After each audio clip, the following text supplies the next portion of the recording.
What's up, everyone? Welcome to Barstool Breakdown, episode 58. Shout out Derek Thomas. Shout out Antonio Pierce. As always, we got a great show for you guys today, but if you are not subscribed, hit that subscribe button for us. If you are, hit the like, drop a comment for us. We got a great show. Like I said, we got a guest that we didn't think we'd be getting. She's amazing. It's another female. Diversity, Barstool Breakdown. We're like this nowadays. It's Kelly Keegs. Let's get it. Get sturdy as fuck.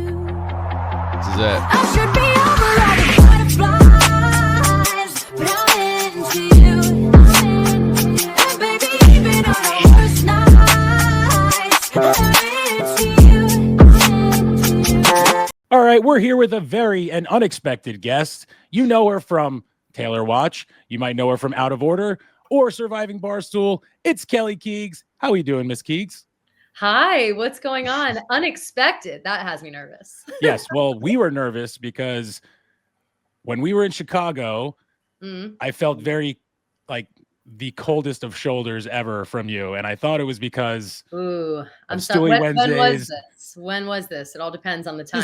This was Tate times. Let's just put it that way. Okay, yeah. so- I apologize for coming off that No, way. I don't like I'm going to to hear say that about I myself. apologize because I felt like I was just kind of conforming to the 95% of people that were on his side. But I will say, Big Twan, one of those people that were absolutely always on your side. So shout out Twan and shout out Derek also. Same guy. So Thank you, all Twan Barstool and Breakdown Derek. people. So Oh, of the chat? Is that? Derek, from, Derek the from the chat. Oh my God. Okay, see, I do know that. I do know Derek from the chat. Bring it up a little bit. He's I gonna love that. So what we were saying right before we started that there is another, like there's like a world maybe that always existed that I didn't know about, or maybe it opened up and maybe I was introduced to it in the worst way possible, of this seemingly large group of people that do things like, you know, they become part of an army, or they become part of like a fan, like they're active online in a way that I don't know. So I'm trying to learn more about it. I think maybe it's an avenue that I have yet to explore, and I have to come in here and start learning it. And maybe that is how I gain the respect of these people. But I don't know if I knew that you guys were one and the same. So maybe that makes more sense as to why I'm a surprise guest. Well, no, like I was saying before, I think it was because of the Tate stuff. I thought Sure. I was like, okay, she just hates us because we had Tate on the show. We had mentioned, you know, the stuff on Stoolie Wednesday that all went down and stuff like that. Because I think actually that was what it was. I'm just going to say it because I remember now. One of our titles I would honestly explain the whole thing. I don't know. One of our titles of our podcast was like Long Live Barstool Breakdown. You know, it was like it was the other part. It was Barstool Radio is dead. Long live the breakdown. That's all I said. But it wasn't all hate. This I is mean, like I last tweeted out. year, right? Yeah, This is exactly. Yeah, it was right. just Okay, we were okay. trying to get clicks during a time where you guys were going off air. No, We were yeah, like, yeah, great, no, this I is get perfect all for that us. for So it wasn't like we were like hating, you know what I mean? It was just like, all right, well, this is a perfect time to Yeah. throw stuff out there. So Frankie just turned into the color of my shirt just now. That was hard for him to get off his chest. I told you we were nervous a little bit, Keegs. this light in front of I'm me not. too is I bad. swear, I'm not mad. It's whatever you said. I'm not mad, and I also don't know. I promise you, I don't know. This is the first I'm hearing about it. So should I get mad? No, I was No, gonna say no. you don't We're need to know playful because with it it. wasn't We're anything playful with crazy. it. But I'm just saying it was. Like I Okay. said, I'm a teacher too. That also, so I was like, oh, look at me relating to this guy, and then So right. there So you go. you were right in his honeypot, I guess. Well, I apologize if I came across cold. If I met, I don't know, if we were talking about the same time, the Tate stuff, that would have been Chicago. We were there for the dozen. So that was, I think the only things I were focused on was the dozen and don't punch this guy in the face. So Yes. it really was like, don't. So I apologize. That's Yeah, never my intention. I didn't even mean it. When I said the coldest of shoulders, it was like I didn't think it was just all on us. It was also the situation that we were in. We were kind of saying hello to everyone, and you were like getting She the was fuck fired out of up a that day. situation. So She Again, was fired okay. up that day. It's Yeah. okay. Yeah. Well, Everybody's Kelly- and also, to be honest, there are so many people in Chicago now that it's I don't like. It was I crowded I don't know if I fucking knew there, too, if that you day, guys too. were. Like, I don't know if Yeah, I even noticed you there. To be honest, like we it were was just getting the very tour in the chaotic. background too. So yeah, I just Oh, okay. I'm really I apologize for that. That is No, please. not the intent. Well, I Kelly, came in here ready to was- apologize to you, and you keep apologizing. You're pulling the Well, Kate you know, on me. now I can't I'll deal with lose sleep over this, Frankie. Don't worry about it. I'll think about this for the next 6 weeks. I'll be like, great. Maybe if I said hi to those fucking guys one time 8 months, 12 months ago, I would be in less of a situation here. But yeah, no, you're right, Yeah. Frankie. Yeah. No, it's okay though. It's okay. You would have been way Kelly, more on our side. We'd before have been my in your time pocket here. for sure. Uh-huh. Kelly, What? that was before my time when I was with these guys. I would have never let that happen. Well, don't worry about it. I know that you're my guy. I'm not concerned about you in the slightest. Okay. I would never let that happen under my watch. I appreciate that. Day Never. one. I know you Interview- would. And thank you for always being a real one. Thank you. This interview is already off the rails compared to how it usually goes, and I love that. That's good for us. I would like to say that even though maybe we're commenters and we're loud about it, that you've retweeted me, you've retweeted my dog, so like we're all friends. I'm Team Keegs. I voted for you in the presidency race. Like, Thank you. Full Team Keegs. Yeah. Oh, I have that photo. I had that photo ready to go, Jonathan, just in case anything went haywire. I was going to say, look, this is from President Keegs days. It was like you were Team Keegs heavy on that. And I love that. I love that you were Team Keegs heavy. It was it's been a tough year. We were gonna we talked about this. Tommy and I discussed it, doing another like a re-election, but because of it was just too contentious. I was gonna say way too similar to what was going on. Exactly. If he won, it would have been then I would have been letting women down. He would have been, lifting people up that did for no reason. Like it was just not a good. I was sad. We had a lot of funny things to do. I was going to show up as the drunk aunt with glasses on. It was I don't know what's going on. I was just going to be like that. And then it just, the weight of the world felt a little too heavy. So that was on me to nix that. But yeah, we can't have Tommy winning anything else either. You can't. Yeah, you can. He wins too much. And that's the thing about it is it's too much winning. It's too much. I love Tommy. He's one of my best friends, but the winning and the self-confidence, it's we can't keep anybody's confidence up too high. We all have to make sure we stay humble and stay in check because that's the most important thing. That's how you know this world is crazy. Because a guy like Tommy, 10 years ago, 15 years ago would be lowest of lowest confidence. And the fact that he's so cocky, he struts around, a guy like him is alarming, and it's dangerous. Oh yeah, it definitely is. And he'll listen to this soundbite on repeat for he'll file it away and be like, oh, when I want to hear people getting mad about my success, I'll listen to this. So well, I think if you asked him 10 or 15 years ago, he would have said that he wasn't very confident. So it's all of a sudden, I feel like this for sure. Through working at Barstool I don't know. Stuff, He's got that confidence that that few people yeah, that's have. true. Maybe only in middle school even. I wonder if he was like that in middle school, if he was just actually getting bullied. I wonder. Frankie, you're talking about a guy that's still convinced that he's going to be bigger than Caller Daddy still. He still thinks that's possible. It's in the works. And you never know. There's a lot of life left on both of those people, I think. Smoke show. That's true. You never know. Forbes 30 for 30. I do want to circle back, Kelly. We always, for most shows, it always starts generally the same because we're such big Stoolies or fans of Barstool in general. We like to know what got you into it, because I was reading into yours. You went to a vacation of a college, which is High Point, which we all learned about during March Madness, where just beautiful scenery left and right. And then you were a business coordinator for a magazine, or how'd you get into the social media game, and what drew you to Barstool Sports? So good question. My career path is strange. Not up until a certain point, it's strange. I can touch on it a little bit, but I found out about Barstool through actually an ex-boyfriend of mine when I was a sophomore in college. I knew kind of about it, and I was a big Twitter person. I was a 2009 Twitter account. I got a Twitter account because Miley Cyrus did, and I was like, this is the shit. I actually had I had swine flu. And I was quarantined. Yeah, I was quarantined in my house. Couldn't go to high school graduation, whole thing. I went, but I wasn't allowed to we were segregated. I had to wear a mask, whole thing. And so I was bored. I made the Twitter account day one. I had it forever. I loved it so much. And then my boyfriend in sophomore year of college, obviously not my boyfriend anymore, he was a really big fan of Kevin because of the Mets. And he really liked Big Cat. Who doesn't? And so I was like, all right, these guys are funny. Let me check into this, see what's going on. And I really was a big fan of KFC Radio. And because I liked Twitter a lot, I was always tweeting at them. And I was always tweeting at Feidelberg, and always I was borderline groupie. I was a Barstool groupie before groupies really you before we were around. A what? Before we were around? Yeah, before you guys were there. But honestly, though, there are girl groupies hardcore that are way more hardcore than I ever was. I don't know, I would tweet at them and they'd always reply to me. And then I also at the same time was in school for marketing and communications. I always wanted to work in magazines, and I wanted to be Carrie Bradshaw, and I wanted to have I wanted to be on E! News, Fashion Police. I always wanted to do that. And so once I started becoming friends with the Barstool guys, like as obviously as I got older, I would do guest spots on their shows. I started a podcast on the side for myself. And like when I was having other jobs that had nothing to do with like podcasts or social media or anything. And it was a lot of fun doing it, but also I was like 23, 24 at the time. I had a lot of energy. I could do like a full ass podcast with guests and networking and whatever. And also like work at Condé Nast, which is like, was also a dream of mine. So it was kind of like, where do I want to be? And ultimately I liked podcasting a lot. I liked writing a lot. I liked doing those things a lot more than like being an assistant to a salesperson or, you know, I was interested in those things, but more from like an observer's perspective. I wasn't like so hype when we got like a big ad deal. You know what I mean? Like that wasn't what was like feeding me, but what was kind of commentating on pop culture. And so I just started in that way, started off on my own.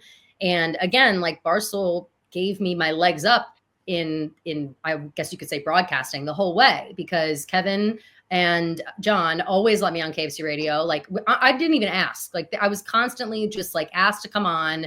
They knew that I was available. They knew that I would drop everything to like do whatever with them. And then Rhea and Fran started once they moved to New York, things became different. Then I started being like, I really want to work here now that they're in New York, because that was always number one, was New York. But once they moved to New York, I really wanted to work there. Rhea and Fran started up, and they were working with Brendan Clancy at the time. And I had been working with Brendan as well. So he kind of put us together being like, you know, if you guys want to do anything together / like be friends. And that's kind of how that friendship started. They started having me on radio, on the show, as like just someone to pop in that was a little bit older. And also if one of them wasn't available, I could jump in. But I was always kind of on that, like on the outskirts, but friends with everyone, if that makes sense. So it was a funny dynamic until I actually got hired like 10 years later. I don't know, 2021 is when I like was hired full time.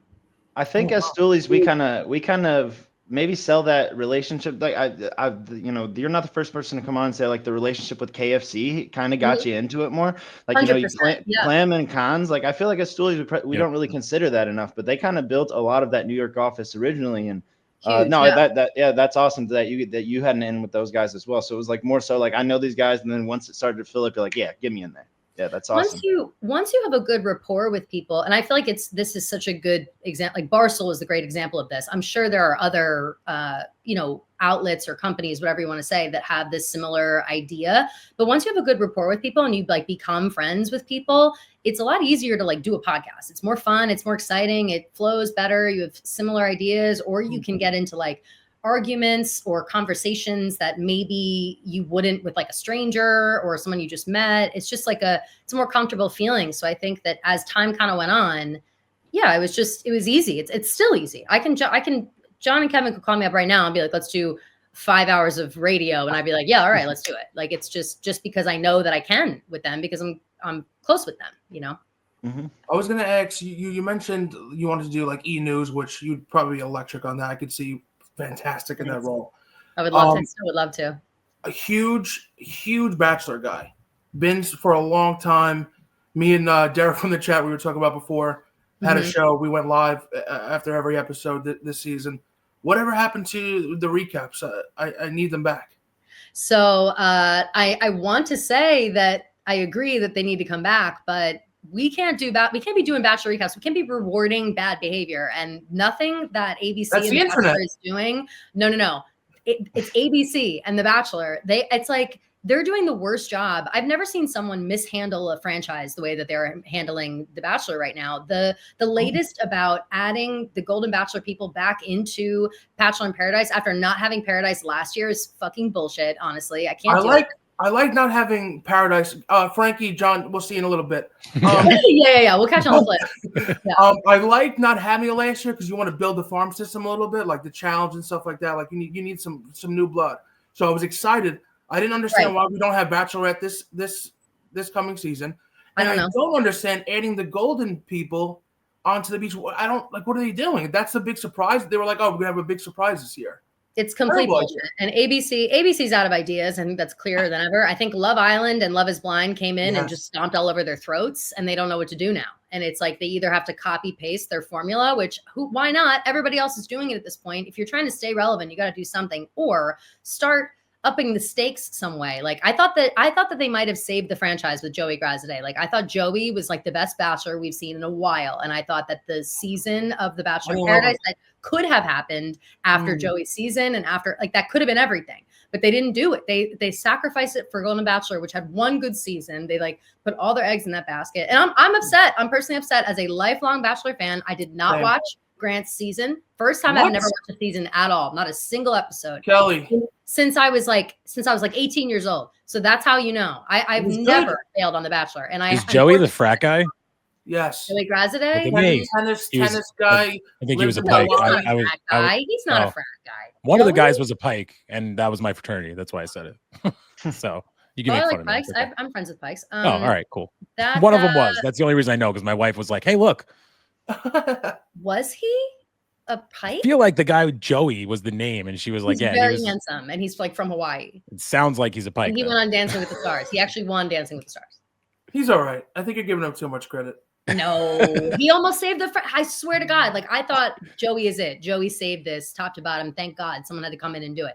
Regardless, I do miss doing the recaps. I'll say that. I miss doing like our Cutting Stems. I miss doing the I used to, before Cutting Stems existed, do like an Instagram live, like direct on my cell phone, like on my Instagram directly after the episodes. That was fun, but I was usually like high at that point. So it was like, I was on my own couch at like 10:30 in the night. So it's like, that was whatever. Those ones stay in my archive on my Instagram, I keep those in there. If you ever want to bring it back, you have a co-host in me for life. I would love to do it. Perfect. When they fix their franchise, I'm ready to drink the Kool-Aid again. But for now, what about Paradise? You gonna watch? What about Paradise this season? You gonna watch? I'll tune in to see what the thing is, I will see what they're trying to pull with this dynamic of the olds and the young on the beach. Like, I know they're going to force some kind of fucking like this young girl and older guy are actually really hitting it off, or vice versa. I said as well, I thought maybe a young guy and an older woman, just to like push those boundaries. I love it all though. I know, but I'm fatigued. I'm fatigued, and I just want them to fix us. I want them to fix it so bad, because I can't be. How am I going to be the Bachelor bitch for the rest of life if there is no show? If it's a shell of a show, I can't do it. Yeah, they're ruining the game you once loved. It's like a lot of the '90s basketball old men that are out there, shitting on today's basketball. Yeah, I mean, I thought personally, you hurt Twan's feelings. He won't tell you that, but I mean, him and Derek going live after every show, they were like, "Oh, like maybe we could play this getting Keegs on." But now you're not the Bachelor bitch no more. Like, what's going on? How are we supposed to mend fit? If you want me to, I will be a special guest on your show at least once. I'm gonna hold you to it. Okay. Even if you go on and just bitch, you could just. You've always had my back. I will do it at least once for you. Well, I wanted to bring that up. Two things off of that. One, you weren't following me before when we were doing that, so I was like, I'm just a random fucking guy. She's gonna be like, no, fuck this guy. Yeah. But when you did start following me when you were on your trip, when we were talking about the Gladiator, that's when I was like, oh my God, she noticed me. What a great day. Yeah. I wanted more details on that. You said about the sharks. You said that Gladiator was accurate. One of the worst movies ever created in the history of the earth. I don't believe original or two? No, the second one. Okay, I've not seen the second one. Well, you were defending that they had sharks in the Coliseum. I was using real life examples that I had learned while at the Coliseum, the actual real life Coliseum, where they said they could bring ships in. I didn't know that I was helping somebody's argument. I was just relaying facts. Kelly, 70% of humans believe in angels are real, so you can't really go by whatever people say. Okay. And history is written by the winners. Who else was in that group? Who else was talking? I thought we knew that guy as well. I thought I saw him around. The guy in that chain that was also talking about. I don't know what he was talking about. I forget. I have a hard time like remembering, because nobody's name is real and everybody's picture is fake, and I don't remember what anybody's talking. If you have a real name, I know what your name is, but like I don't know your name if it's a fake name.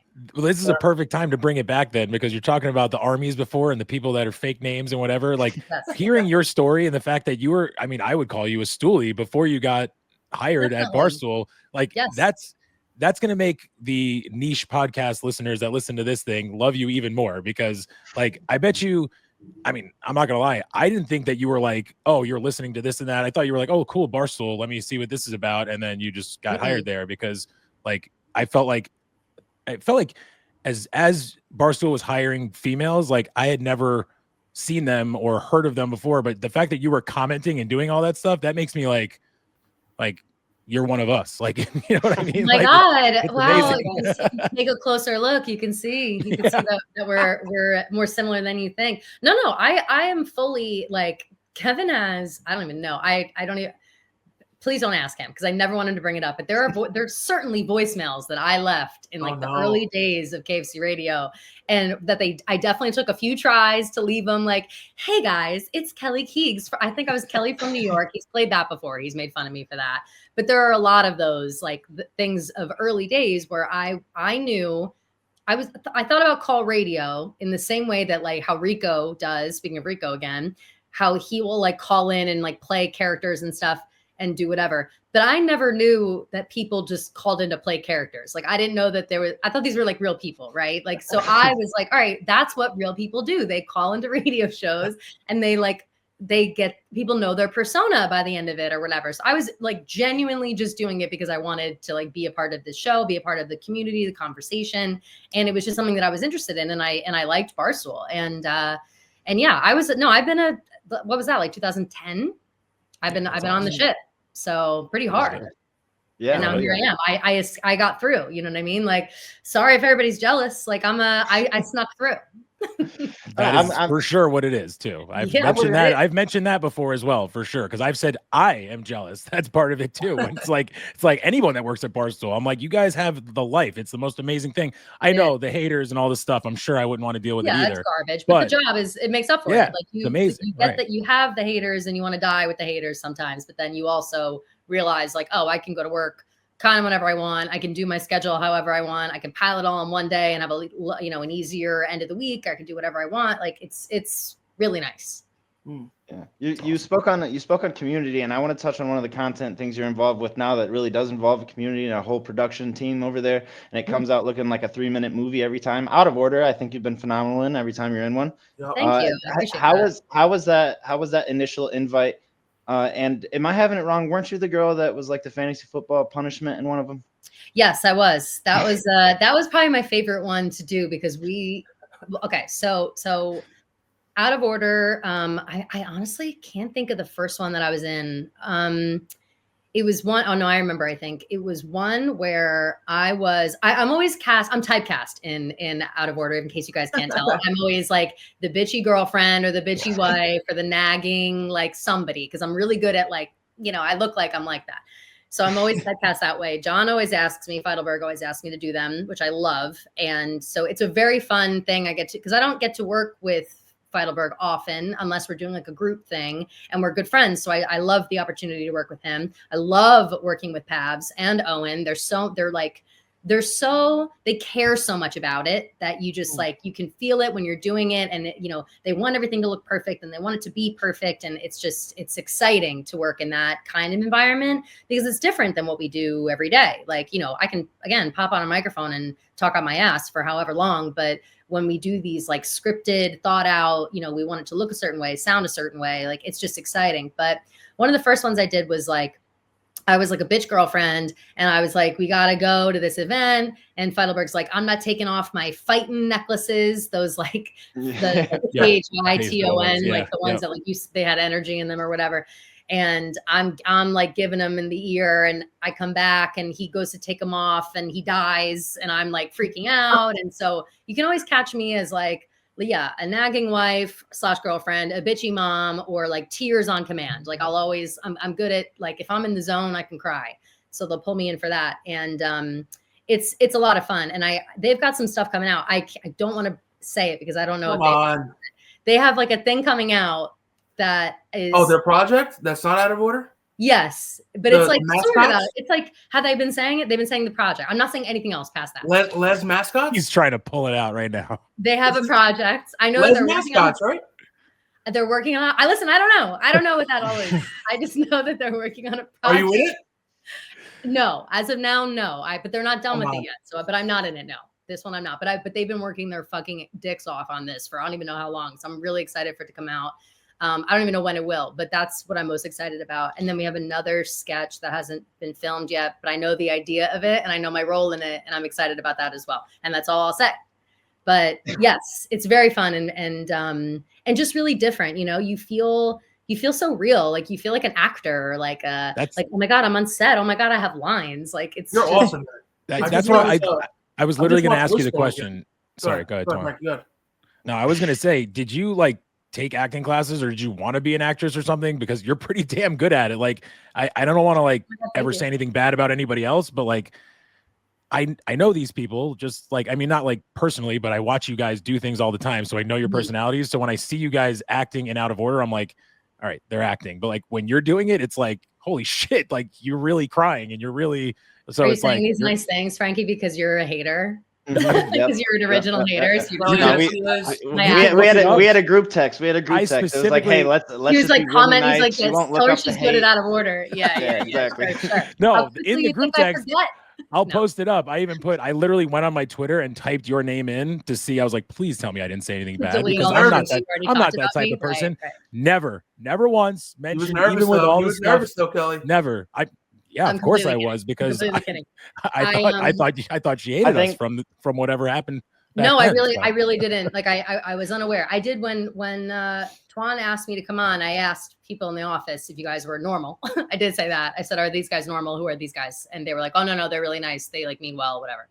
You should go on. Like I said, not a gotcha pod. We just Yeah. But we've been known as the suck dick pod, which is just I love that. That's our glazing segment. That's- I'm always here for a glaze. I'm always here for a glaze. But, so there no, it was, thank you just so you know. Thank you. And I accept it as such. But no, thank you for saying such kind things. I haven't. I've not done anything like about that towards it, whatever. I think I'm just inherently dramatic. And I really, I watch a lot of movies, I watch a lot of TV. Like I can recite a lot of like, movie scenes, like the Elwoods, Legally Blonde, court scene. Like I know every word, like stuff like that, which I think I'll channel that energy when doing something like it. I also, to be honest, like it's very easy to act like an old, like a old, like Karen bitter mom. Like that's like a really easy thing for me to pull upon. Cause I think, cause I know so many, like, so it's like, you just, I know a lot of old white ladies, so it's easy to be that. Nice. Yeah, I was saying I rewatched. I think it's called Fishbone. When you were the drunk mom. You guys are all around the table.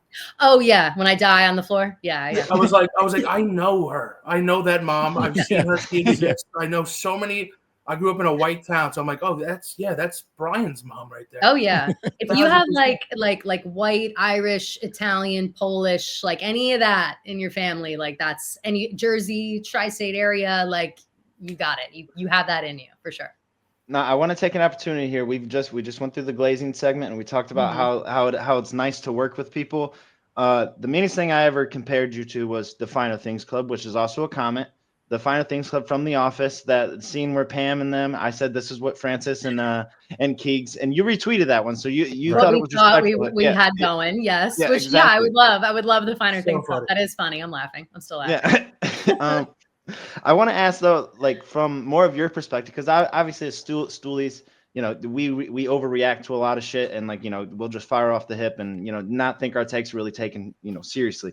But from your perspective, like how did that all work out? Like obviously it didn't work out great because there wasn't a show, but like I guess I don't know. I'm getting lost in my own question, but yeah, how did that work out? Like from your end, it had to be like I get what you're saying. I get what you're asking. More like how did it go?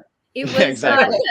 It sucked. Like it sucked so bad. It was the worst, like what, like probably a top 10 worst day at work for sure, but not in the way that you'd think. Like I think that when we were given radio, Francis and I were like given radio, we had a lot of conversations about how we weren't going to keep it typical Barstool Radio, that we would bring the drama in when it was happening, but that mostly we wanted to maybe elevate it a little bit. And we had our own thoughts and we wanted to do our own thing. And I do agree in retrospect that we should have just started our own thing. We shouldn't have tried to turn Barstool Radio into anything because people weren't going to accept that. I thought that they would. That's on me, And I think then not I think, I know at the time when Tate, oh my God, first time I'm saying his name, when he started getting upset about how how I was talking on Barstool Radio specifically, I think from that point, I didn't realize that there was that many people paying attention to it. I also didn't think that anybody was nitpicking what I was saying the way that he was.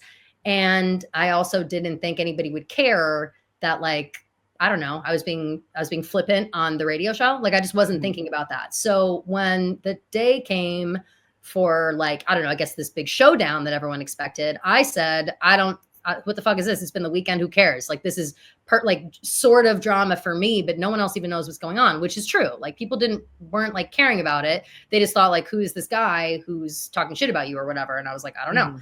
So we come to work, and before we start, I was like, do we need to touch on this? I don't think so. And Francis was like, yeah, no, I think that's a waste of time. And then we just started the show. And while we started the show, I was getting, like, I had the laptop up. You can, like, see who's calling in, right?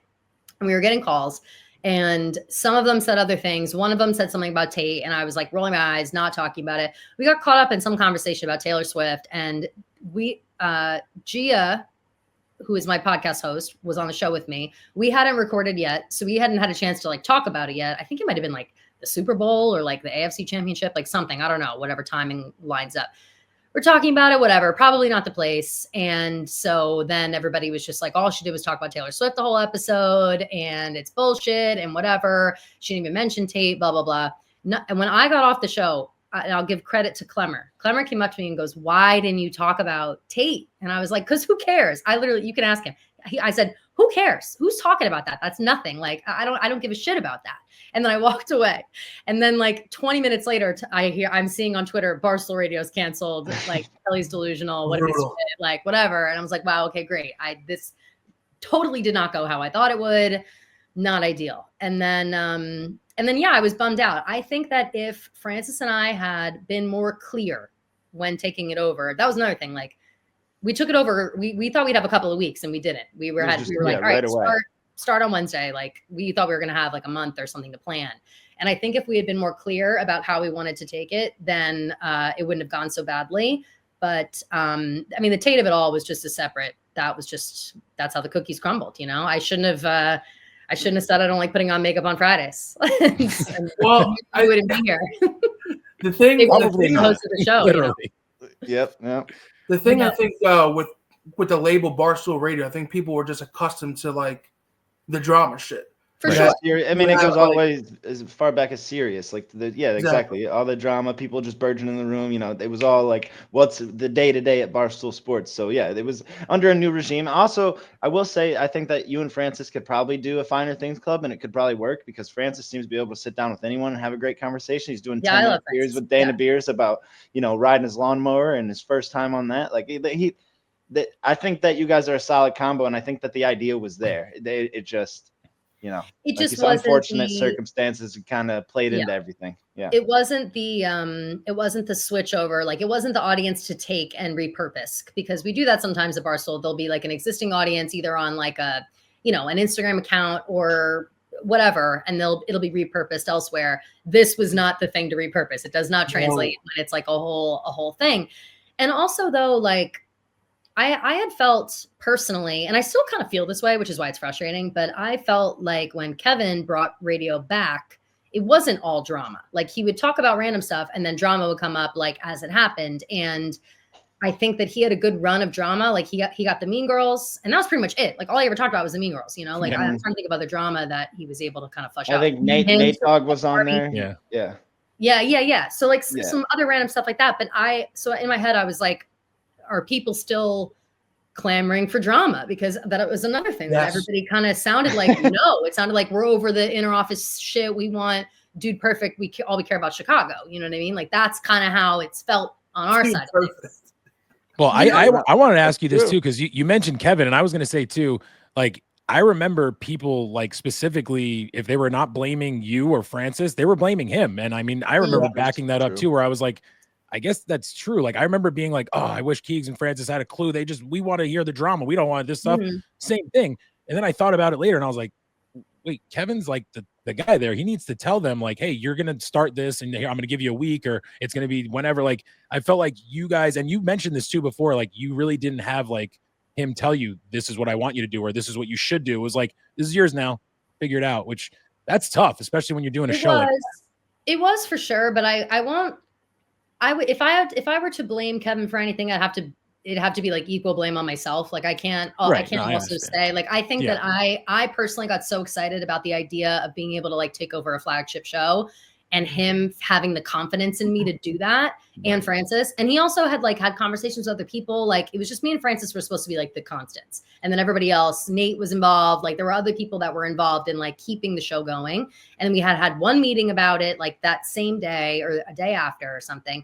And it's kind of seemed like, it was like, all right, quick, like we're doing this. But between the conversation of, hey, are you interested? And we're live was just a lot shorter than I think anybody anticipated, even Kevin himself, I think. So I don't think anybody thought. Right. And I didn't mean blame like that, just so you know. For sure. No, for sure. Yeah. But I think it was like, if I had gone to Kevin and said, hey, we need a couple weeks to plan some stuff out, he would have been like, all right, I'll do it for a couple more weeks. But we didn't do that either. So it's kind of like, it was a sink or swim situation that we agreed to, and we were also put in, and I think we sunk. But he might not want to, because it seemed like he was out. That's like he was out. One of the things too. We could all see it too as Stoolies. We were just like, he's not into this, and then so I think even if you were like, hey, we need a couple weeks, he might have been like, all right, we'll find somebody else. So I think you did have to do what you did, honestly, and it felt like that we needed to do how we did it, and again, like it sucks. Like I do wish that there had been a little more time for us to like get our footing, because we had a thing. I mean, like Rowan was involved in that too. Like I feel very upset by like what could have been. And I understand that, like, yes, turning it into Kelly and Francis Finer Things Club show is like not obviously like the number one thing, but I think that could have been a part of it, and it could have been a part of like other things that happened. But nobody wants to give room for growth, when it's already an existing show. And I do understand that. I just I am salty about it still. Like I can't tell. Like I'm not like no.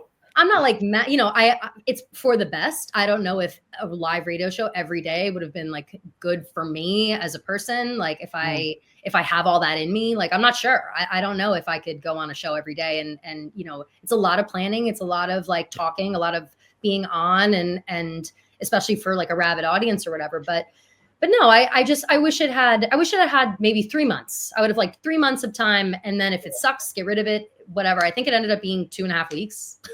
Something like that, maybe even less. I honestly don't know. And if it was longer, then, but I really think it was only like 2.5 weeks. Like it wasn't that much time. No, and I'll speak for most Stoolies. We lack transparency and like taking the step back and realizing like, oh, they just took over a whole like branded show within a week, and like they're going off the hip here. Like there's a lot of obviously like stuff that we don't consider as fans, especially in the moments, because that's Barstool fans. That's what you're gonna get. You're gonna get the loud ones who are just fucking crazy fans, up here. That's fans though, like literally to anybody. Not to interrupt, right, that's anybody's fans. Like you see, it's honestly made me talk less shit about like people online. Like it makes me not really want to talk shit about celebrities anymore, unless like the ones I really don't like. You know what I mean? Like the people with staying power. But it makes me look at it differently, because I'm like, I see everything, whether I want to or not. I try really hard to like not look at it. I've gotten better at it lately, but like if I see people are unhappy or they don't like me or I'm talking too much or I'm this and that, whatever, it's like, it sucks to be like, damn, I was really being myself there. Like now, like, fuck, what do I do? Like that they really just don't like me. Oh, you actually hate me. Got it. Yeah. But, so to go off of what you considered a failure to what I think everyone considers a success. All the Barstool reality shows. This last season, Surviving, fantastic production. I thought you were great. You did fantastic. Thank you. We went live after that. Always, we had our power rankings. Is there anything that you felt like they didn't show that you wanted to show, or what did you feel about your edit when it came out?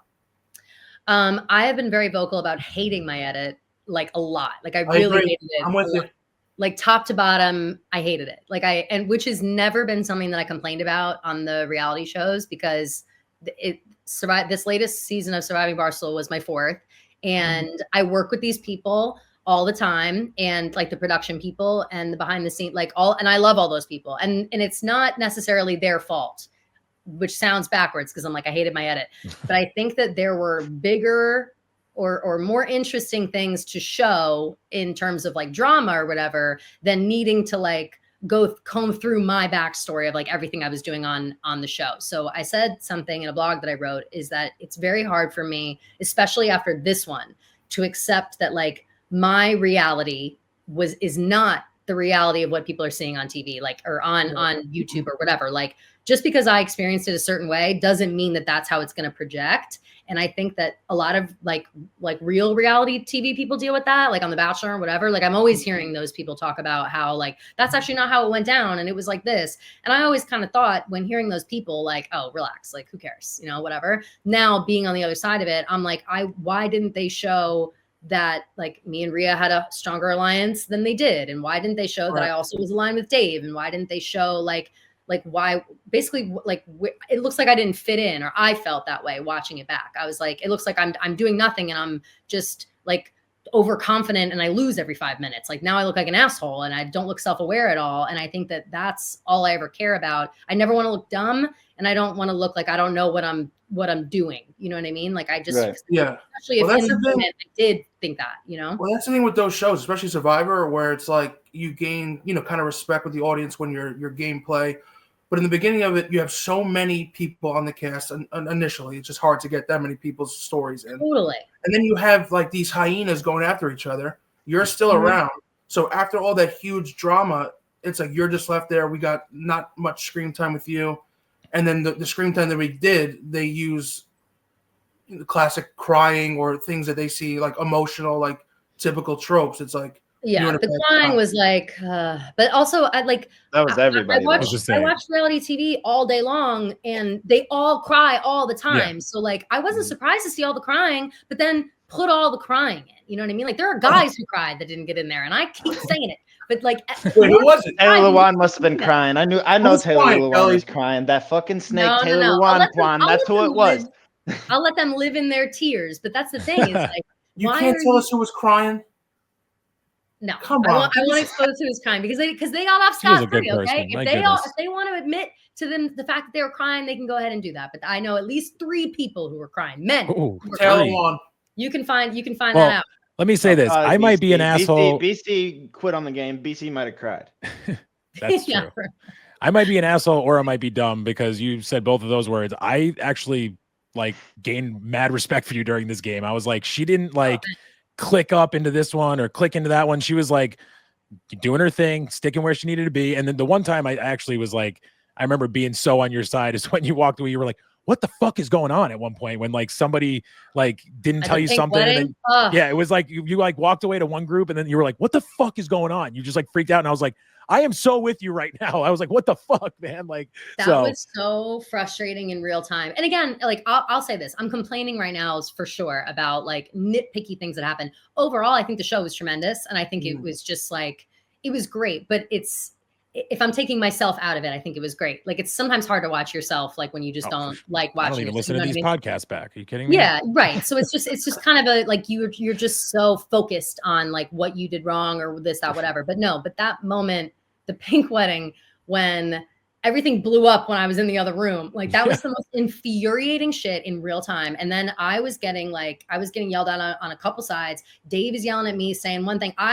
Something that they didn't show. They showed some of it. I yelled at Dave so hard that he just immediately stopped. Like there's a point where he switched up and was like, I thought that you were saying this, or I thought you were doing this. That's him like 5 minutes later backtracking on me being like, and what the fuck are you talking about? Like I'm so mad at like, you forget who these people are. You forget that they're your good friends. That's your boss. That's somebody like, I am someone who gets lost in the game versus someone like, you know, like Rico. I keep bringing up Rico, I think because you brought him up at the beginning of the show. Like he still thinks about like Dave is my boss. I need to do what he says. Whereas I'll only go as far as Rhea's my best friend. I'm not going to screw over if I don't have to. You know what I mean? Like that's the extent of like my real life game life integration. But God, is it frustrating, especially when you watch it back and you see like how one thing went wrong and you're like, that one fucking thing. If Rhea didn't read that text out loud about Big Cat, none of that would have happened. But then we wouldn't have the pink wedding, which was like the best part of the whole thing. So it's just insane. Yeah, that's where I think, like I said, you saw yourself and you were like, oh, I look terrible in this. Like I thought you, especially for like, I hate to say this, like the females in the show, tons of crying. You were, in my opinion, the least like crazy dramatic of it all. Thank you. Well, again, that's maybe the only positive that the editing did for me is like they didn't show all my crying. Like they showed a lot of my crying, but like not all of it. So yeah, Kelly, for a girl, you were pretty good. I don't know if you got that. That's basically what he said. That is literally not what I It's said. the most sexy shit I've ever heard. I said Frankie. the females were crying a lot on the show, which literally she just said because they pulled the guys out because they're sexist assholes that made the show. I'm just kidding. yeah, exactly. Yep. That's right. Gang up, Gang up on the beast. That's where we need to be angling our anger at. No. I think ultimately, if you are a reality show watcher and you watch that season of Surviving Barstool, it's perfection. Like it is exactly how every reality show goes. Like for those who watched Traitors season 3, I don't know if I was so upset. Well, I'm obsessed with all of them, but season 3 specifically with like Dylan Efron, Boston Rob, etc. Yes. The men were crying 3 episodes in. People were crying on that show. You know what I'm saying? Like, so don't, like people cry. It's an environment structured for you to feel uncomfortable and out of sorts and lacking sleep and sanity. And they want you to feel that way. And they do it well with Barstool too. Like, you know, I'm still living in Big Cat. It literally broke Big Cat. Like, yeah, we he all did saw therapy it or whatever. Yeah. Yeah, Kelly said Big Cat was crying. You heard it here first. I feel like I hate to say it, but I feel like he had to be one. I'm not going to make you say it, but he had to be one. Just the whole. Listen, who knows? Right. Okay, don't say anything. I never know. I can see it. Speaking of Big Cat, does he still send you a list of questions? No, he stopped sending me lists of questions. I don't know if I don't know when that stopped. Lucky you. Yeah, I'm sure. Well, then I have a maybe quick he's stacking them all up. You have some for me. No. Yeah, just 2 quick ones. Is there a gatekeeping to being a Swiftie? Like, is there like do you have like boxes to check when you're? So like, no. How there's no frauds, even if you just like what if I'm just into her country era? Am I still a Swiftie? So there are not nobody's gatekeeping Swiftiedom, but there are certainly levels to it. And I think that is where people get confused. Like if you like Taylor Swift, even if you don't even know her music really, you just like her and think she's cool and some of her songs are good, you're a Swiftie, okay? You're a Swiftie if you like Taylor Swift. But if you know every word to every song and you're saying shit like I'm in my debut era, which would be cowboy era, and you say stuff like that, then it's like, all right, you're in a little deeper than we thought. And then if you're going to multiple concerts, Eras tours, and maybe you have a podcast about it, then you're probably a major Swiftie. There's levels to it. Levels to this if shit. you like one Taylor Swift song, you're a Swiftie. Like you're welcome. Yeah. That's we were nice and that's both inclusive. young when I first saw you. Oh, Closed my eyes. Sing it. Yeah, that's right. Whoa. Exactly. Thoughts, I'm Swiftie. standing Standing there. That's Swiftie. right. Mhm. Me too. Wow, everyone's kissing my ass today. Look at No, this. eighth grade girlfriend, Kelly. 8th grade girlfriend. No, that was our coming song. aboard, I they're coming memorized aboard. that shit. Do you think that that's so funny you said that, because we often say sometimes we get callers, they'll call in and leave us our Thursday episodes. We do like people leave voicemails and stuff, and it's our favorite thing to do because we really do get a lot of like long-winded stuff. Like Swifties love to be long-winded, so we love that. But we always get girls calling in being like, this guy I'm dating right now has like a weird thing where he like just doesn't really like Taylor. Like I'm just playing in the background and he'll be like, get her off. And so we always say that the only reason a guy would be anti-Taylor Swift, it just playing in the background, is because someone in 8th grade broke his heart who loved Taylor Swift and he's never been able to get over it. Like there's no other reason to be like, gross, hater, you know? 1000%. Yeah, no, I still love that song. I mean, it's still a banger. Good. So then you're good to go. Yeah, You're good to go. I'm a big fan of the music video too. It's a great cinema there. Yeah. Wait, so Kelly, Turning back. Sorry. To go back to the reality quick. Are you done with if they ask you to go on any of these shows? So I said I'm retired. I'm retired right now. The only way I'll come out of retirement is if Dave says like, please, queen of reality TV, like the show cannot go on without you. We need you so bad. Please. Which I doubt he'll ever do. Done. Yeah. I doubt it. But you never know. Like we need you back. We need your commentary on it. We need you in. I sometimes, I like to watch what happens. I'm interested to see how it would go with like a different group of girls, because I feel like I've been in so many of them now, and I'm curious about like Survivor season 2 maybe was the one with like Jackie, Caroline, Grace. Like I don't even know if it was 2 or it was 2 because 3 was all the guys. that one was good, but then same thing, like they didn't band up together. Like they got picked off one by one. They let the boys win. Like I feel like that's the key when it's guys and girls. Like the girls have to team up. But this was the first time that we all kind of made it as far as we did because we weren't out for each other right away. So I wonder how that would go on like a big season like this, like what the girls would do. I would have FOMO, I bet. Like once it starts, I'd be like, damn, like, I wish what? So yeah, you'd be pissed you didn't do it, I feel like. Yeah, I felt that way when they were doing season 3 when it was all boys. I was like, what the fuck? But I think that was more so just like, no girls, what the fuck? So I don't know if I care that much. We'll have to see. I need more space in between it. It hasn't been enough time yet. If not, you just come on the after shows with us. That's it. There you go. Exactly. I'll have a disguise and give insider information. And I'll be your unnamed source. You brought up the new some of the new girls in the New York office. Was there any want or discussions of you going on like Fishbowl more regularly? Or how was that? Oh, yeah. Yes and no. That is like Jackie's thing, and she's always like, come on whenever. You're always welcome to come on. Blah blah blah. And usually, I kind of let them do their thing because they're like the younger girls, and I know that I'm not like a lot older than them, but sometimes I don't want to come in and be like, grandma's here, like I know I'm not, but I still kind of feel that way sometimes. So if they specifically ask me like, hey girl, will you come on today, then I'll say yes. But with the open invite, I am usually like, oh thanks girls, but you have fun, like that kind of thing. Drink in the house, I think they do a good job. There you go. Yeah. So, but yes, I went on the other day. That was I actually had a really good time going on the other day. So I love a chat on a microphone for sure. Yeah. Turning back to some of that chatting, some of that content world, you're slept on talent in the dozen. Maybe I mean you were. I thought like MVP contention last year.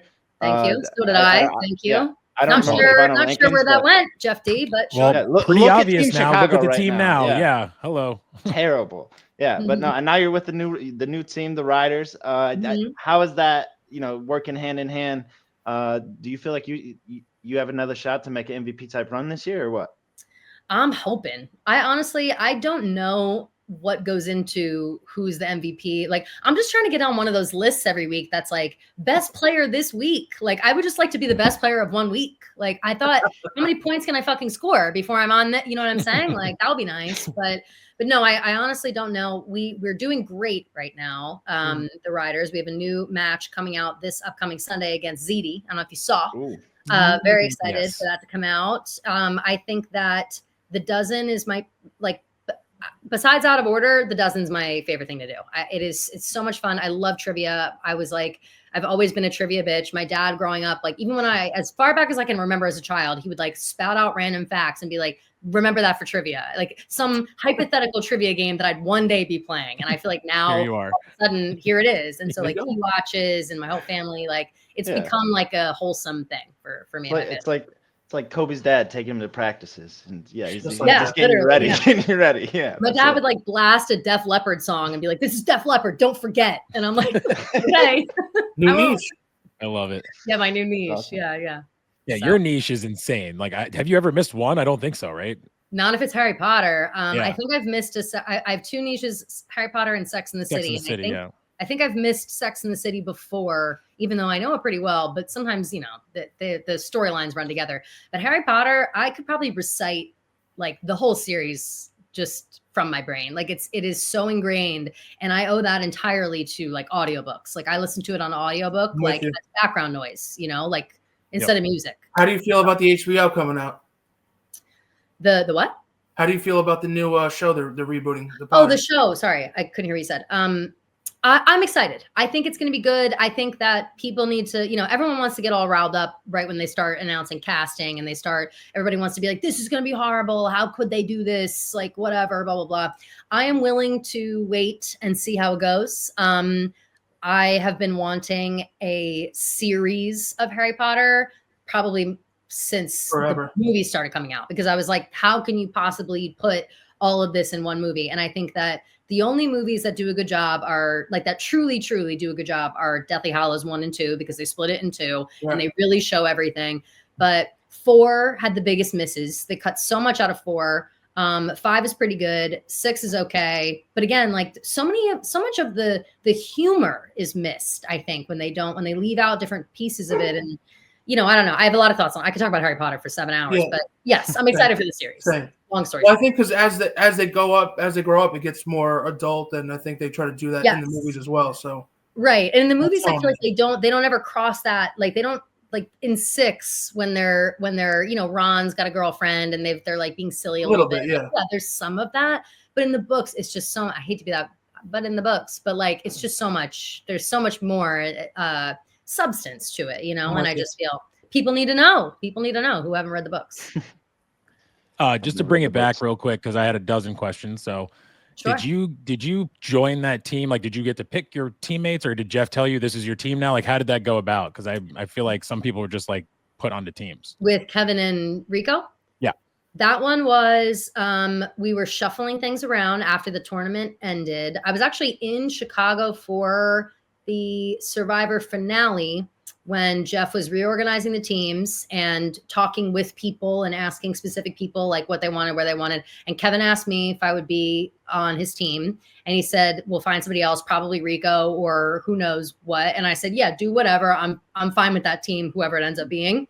And that's what it ended up being. So a lot less coordinating for me personally than I think people would think. But I know that a lot of other people, like Jeff himself, has to coordinate so much bullshit. Like, oh my God, I am not jealous of him at all. Like even coordinating times to record is like fucking like he does it. Like Jeff does all the scheduling. You know what I mean? Like it's crazy how much he does. Like this week, he had I tweeted that he had to like isolate audio because some birds were chirping that Gio was. That was crazy. Oh, that Gio was cheating. That one random question. It's like they ended up. Let's say people are nuts.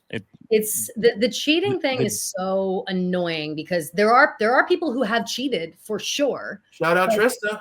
Shout out Trista. But that was like, you know what I mean? Like the most obvious cheat of all time. Like Tuba. Something that was so like, you know what I mean? Like that shit's so nuts. Like there's not enough time to cheat. You know what I mean? Like unless you're being real obvious about it. Like I can't imagine trying to cheat at the like. I just feel like it'd be so, you know what I mean? Like I just feel like it'd be so obvious. But no, I looked at that clip with Gia. I saw her going through this shit, and I stand firmly on Jeff and Gia's side that she did not cheat. Yeah. Well, the reason I bring it up too is because I am the game creator of the podcast. So I made a little game for you that I've also done this for past podcasts. Okay. Yes. Gia has done Gia, Mad Dog, I forget who, there was somebody else. So I did, instead of doing mashups, because we know you're good at that already, to make it a little easier, but also a little funnier, it's Barstool mashups. So let me pull this up real quick. I honestly my heart was racing just now. I was like, I better be fucking good at locking in right now. Like, I was so ready to lock in. All right, well, some of these are pretty, I'm not going to lie. And these are all photos from like Blogger page? No. Or like random? They're a mixture. Let's just put it that. Yeah, they're a mixture of it all. he's got a collection. He's got a whole folder. Let's see I was emailing with their parents asking for. No, I'm just Sure. All right, I'm getting close to the screen. That's the only one. I haven't seen. All right, well, welcome to another edition of Fun Ass Game Show with Frankie. We're here with Kelly Keegs doing Barstool Mashup. Are you ready, Miss Keegs? I am ready to go. All right. So thankfully, I know since you said that you don't, or you are not very familiar with the program, you don't know these because, like I said, they've been on another episode before. But for the first one. Okay. Oh, no. Okay. It's 2 people? 2 people. Yes. It's Max and Rico Bosco. That looks so good. Nice. That is really good. You thought hair down, Max almost I guess hair up too. I'm not gonna lie, I'm trying to stump you with some of these, if I'm gonna be honest, because everyone has gotten them so easily. I was like, let me make these a little harder. No, this one was not. Okay, they're all I feel like you're gonna get most of them. Some of them I tried, so we'll see. All right, we'll see. regardless, I'm ready. All right, here we go. This is one. Caroline and is this real? Oh, I know. Okay. Who is in the middle? If you need a phone or friend, let me know. No, don't, because I also have it the reverse. I did that for some of them where I did the reverse photo. So if you can't get the second one. AI. Is this like AI? This mashup, yes, was used with AI. That's why these ones are not as good. You cheated a little, yeah. The other ones are easier. Would you like the second photo so you could see a little better? No, no, I see. I'm stubborn now. I wanna use it on one. This is a mashup using AI. I want to say it's Brianna, but it looks her like nose, her nose looks different. I want to say like Brianna Chicken Fry Caroline, but I'm not positive. Is there a second option? Here's a second photo. Here's the second photo. That So one looks like clearly Caroline's correct. Clearly since Caroline that's- in the middle, and it looks like Jackie on the outside. So now can I go back to the first one? Okay. That was Go probably back to the AI version. yeah. Yeah, the well, AI version was crazy. that thing. Damn. I don't see Jack. I was getting like Ria's. I mean, I eyes guess there. a little Honestly, bit of it's Jackie's Jackie. nose. I like that's what It kind what of looks got it for me. like a hot Pabs a little bit. It honestly does. It does Pause. kind of look like Pabs. Like, why my does it look God. like Pabs? Oh, Damn. Okay. Yeah. Okay. Okay, The all right. Caroline Jackie one is very up. That one's yeah. All right, Okay. Got it. next. Here we go. Oh, here's another one. Oh God. No. Is this All right, AI so- too? So on the outside, No. it's Jenks and Frank. Yeah. Yeah. So Oh, wow. I purposely put the other one in just to see too. This is the opposite. Oh no, that's horrible. That's incredible. That's scary. That's scary. Oh God, sorry. That's good, I had to though. put that other You one in picked there though Jenks too. there. Oh, did Yeah, I give yeah. you the bell? Sorry, I don't know if I gave you the bell. Thank you for the That's bell. a That one good quick. picture. You did Jenks right with that picture. Yeah, I've that's never what a seen him pick like of that Jenks there. I think- Unstressed ever. What a piece, Yeah. huh? That might have been during the life of Jenks episodes. I was there. saying that was before Frank. Oh no, Jeff D. Lowe. Jeff D. Lowe and Vibs. God, she's Yeah. good. There you go. Look at Mhm. not the greatest picture. That's of also Vibs. nightmare fuel. Like both of them will be pissed about that. So that's All right, There it next is. one. okay. Tommy and Frankie. God damn. Rip This that. one, that Frankie, one. clearly Frankie's body. That's where you get tough. It's like if you're showing me a stool scenes clip, like I know that's how Frankie. That's you know what? That's true. Mm. Because you know what's funny? Mad Dog was like, "Oh, that's an old picture of Frankie. I really didn't recognize him there." Yeah, so yeah. that was a quick one. That's how you know you were an old school Stoolie. There you go. Mm-hmm. There I am. PFT and Big T. That's a great look for him. There's Hell just yeah. nothing. There's no pictures with Big They T without kinda, to Tennessee be or honest, Braves like, hats on. PFT's face on Big T. Yeah. Just kind of still looks like Big T. Like It's they kind of look alike. yeah, it's a legit person. Like, I didn't think that before, but now I do. all right, couple more. Okay. Fran and Hannah Montoya. Wait. What's in Chicago? Oh no. You got it. Don't Come on. worry about The Office. Yeah. Casey Smith and Fran. Okay. That was probably during the pro football show. I assume that she Definitely, was in definitely. Chicago. The hair, I Yeah. should have known right away with that hair. But The Hannah Office. Montoya's got that same hair though. When you said that, I was like, "Oh shit, that's true. That could have been her for sure." Yeah, there you go. yeah. All right. Hell yeah. Oh no. Big cat, Brandon Walker. Yeah. So I put Oh, this one no. specifically because look how easy this one is. Oh my god. It looks awesome. Dan's gonna do his hair like that. That's a I good know look. it looks so good. I was like, "This is great." Wow, he looks these great pictures, that too. way. And he looks well. Oh yeah. Well, he's got no grays. That must be Yeah. an old pic too. Yes. Yes, it Yeah, was. Yeah. Damn. All right. Damn. Last one. Wow. Let's see. Connor Griffin and could it be Ebo with that hair? There we go. Let's go. There you Good go. work, Kelly. He's Kelly got great hair. Keegs, They You are both have excellent. great hair. Yeah, these are what I said. What another picture. I was like, this guy looks awesome. I would hang out with that Yeah, dude he in a looks heartbeat. great. Like he looks cool as shit. Connor Griffin, just dye your hair. Right, Even if though he dyed he his already, hair, like, has that sure. hair. Yeah, Connor, just get better looking. Yeah. Yeah. It's that fucking easy, buddy. All right, should I show the ones of us, Jonathan? I You see. did I got to Max show for Twan. us. Here yeah, remember Come the on, why last are you one? gonna do this shit to me? Oh no, Where am I? Yeah, that's just us. No, Yeah, that's just us That's from just the you last guys. time. I was That was our "Ooh, pictures. That was- and there you go. And you guys look That's amazing. the You AI. look like a and fucking monster. You don't have to lie to me. The Kelly. It's AI, okay. These the are bold bad. bold choice to use AI for the like never in a million years would that was a crazy mashup when it was Yeah. Jackie Caroline, but AI. It's just I her don't even know nose. who that looked like. That's a Did you good guys look, think it looked a little like Brianna Chicken Fry? I got a little Anna Faris or something too. Like I don't know Isn't what that it was. something? Like it was like it made me like. That's why I put that one in there. I was like, whoa, because the other ones I had done on a different like app that I was using, and today I was like, all right, I want to add some new ones because they were so fast when I did it with Mad Dog and with the other people. I'm like, I'm gonna add a couple extra ones. Plus, you ripped them faster than Kirk does some of the questions on the dozen. So it was like, thankfully, I did put a little extra ones in there. But those ones that were AI, some of them I was like, holy shit, these are crazy. The AI was hard. AI was definitely hard, but those are funny. You did great. Those were great. Those are good ones, Thanks. Francis. Got to keep me sharp. Got Appreciate to it. stay sharp between the eyes, you know? Kelly, I have one thing for you. I told my sister that you were coming on. She's a huge fan as you as well. I asked her if she had any questions for you. This was a selfish question by her. So she wanted to know how close are you with Francis and if you can set them up on a date. She's really pushing this Francis on me. I would love that. Francis? What's up? Set her up with Francis? Yes. And if you're not familiar with his sister's game, she did win Jerry After Dark's Feet the Street. $5,000. No shit. Those Yeah, I watched that. Yeah, me and her drove 15 hours. Me and her drove 15 hours to get there from New York. Wow. First of all, dedication. Second of all, how old is she? 36.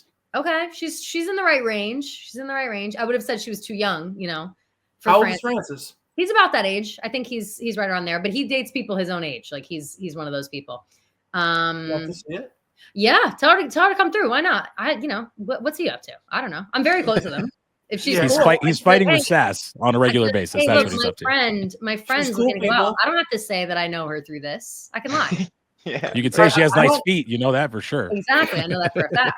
I'm nervous that she's DM'd him, so we do have to check that. You should delete them first. Delete them. Tell her to go back, erase all the history, make it look like she does. Oh, whoops. Maybe unfollow him even. Just neg him a little bit. Don't make him feel like he's king of the castle, king of the hill. You know, get rid of that. You just tell him you have he's got a Puerto Rican lined up if he's ever. Perfect. She can come to the office. And I can just do a walkthrough when he's there and be like, "Oh, Francis, have you met my gorgeous Puerto Rican friend? She's right here, and she's single and your age." And then I'll just. You shouldn't have said that because my sister's gonna text me incessantly. Kelly said she'll do a walk. Like she's Puerto Rican, so she's a couple. So she's for real. Okay. She's for real. All right, you're not selling her as much as you should be right now. Exactly. Some guys are into that. Francis might be into that. Who knows? Yeah, you never know. I have no follow-up questions or closing questions. The only one was thank you. I'm a big fan. My dog is as well. That's the only other time I think you've really retweeted me. My dog was barking at you on the dozen. Love that. Obsessed with that. Yeah. You got a friend's question wrong though, so he was pretty pissed off about it. But yeah, he was into it. He's a big fan. But no, thank you so much. Honestly, it's like Frankie said, it was unexpected guest, but we appreciate it. And this is awesome. Like you're terrific, Kelly, and we're fans, always, but as well as going forward. I'll try to be as loud as Twan, so I get a little more respect. But thank you for that. I appreciate it, and thank you guys for having me on. I hope I didn't talk too much. I worry about that. And I told him I was like, I feel like I could talk to Kelly for 6 hours. I told him, That's nice. As long as you feel that way, that's really all that matters. But no, thank you guys for having me on. I'm sorry I didn't haven't known you before. Stop being Kate. Stop apologizing. I said if anybody was apologizing, it was us. You're doing a favor to us right now, so we appreciate you. Thank you so much for coming. Yeah, thank you. It was awesome. Thank you. Me and Kate have that in common. We're from a similar area. Me and Kate have like all the same tendencies, all the same. We were like brought up the same. Like we're very similar in that way. Me and my girl. So sorry about that again. Sorry. All